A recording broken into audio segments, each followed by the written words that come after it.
চৰকাৰী কাৰ্যালয়ত গৈ কোনো লোকে যাতে হাৰাশাস্তিৰ সন্মুখীন হ'ব নোৱাৰে, সি হ'ব লাগে আমাৰ অমুক সংকল্প।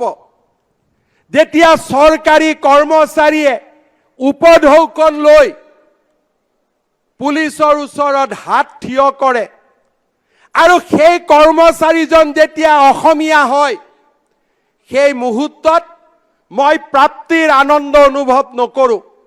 সেই মুহূৰ্তত মোৰ শিৰ লজ্জাত অৱনমিত হয়। আমি আমাৰ জননী জন্মভূমিক আমি কলংকিত কৰিব নোৱাৰোঁ। মই চৰকাৰী কৰ্মচাৰীসকলক আহ্বান জনাম, নিযুক্তিৰ পৰা ট্ৰেন্সফাৰলৈ সকলো স্বচ্ছ আৰু নিকা কৰাৰ দায়িত্ব মোৰ।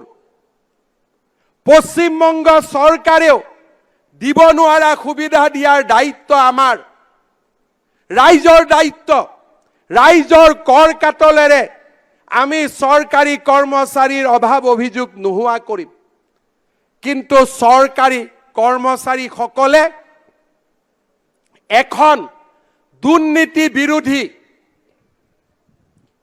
সমাজ নিৰ্মাণ কৰাৰ দায়িত্ব গ্ৰহণ কৰিব লাগিব। মই আশা কৰিম আমাৰ চৰকাৰক নতুনকৈ নিযুক্তি হোৱা 1 লাখ কৰ্মচাৰীয়ে কৰ্ম সংস্কৃতিৰ এক নতুন প্ৰাণেৰে অসমৰ চৰকাৰী কাৰ্যালয়সমূহলৈ এক নতুন কৰ্ম সংস্কৃতিৰ পৰম্পৰা কঢ়িয়াই আনিব। জ্যেষ্ঠ কৰ্মচাৰীৰ আশীৰ্বাদেৰে কনিষ্ঠসকলে হাতে হাত ধৰি দুখীয়া আৰু দৰিদ্ৰ ৰাইজৰ সাৰথি হৈ থিয় দিব। চৰকাৰী কাৰ্যালয়ত গৈ কোনো লোকে যাতে হাৰাশাস্তিৰ সন্মুখীন হ'ব নোৱাৰে, সি হ'ব লাগে আমাৰ অমুক সংকল্প। যেতিয়া চৰকাৰী কৰ্মচাৰীয়ে উপঢৌকন লৈ পুলিচৰ ওচৰত হাত থিয় কৰে আৰু সেই কৰ্মচাৰীজন যেতিয়া অসমীয়া হয়, সেই মুহূৰ্তত মই প্ৰাপ্তিৰ আনন্দ অনুভৱ নকৰোঁ। সেই মুহূৰ্তত মোৰ শিৰ লজ্জাত অৱনমিত হয়।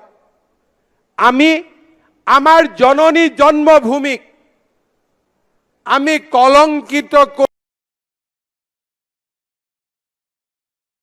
কৰিব নোৱাৰোঁ।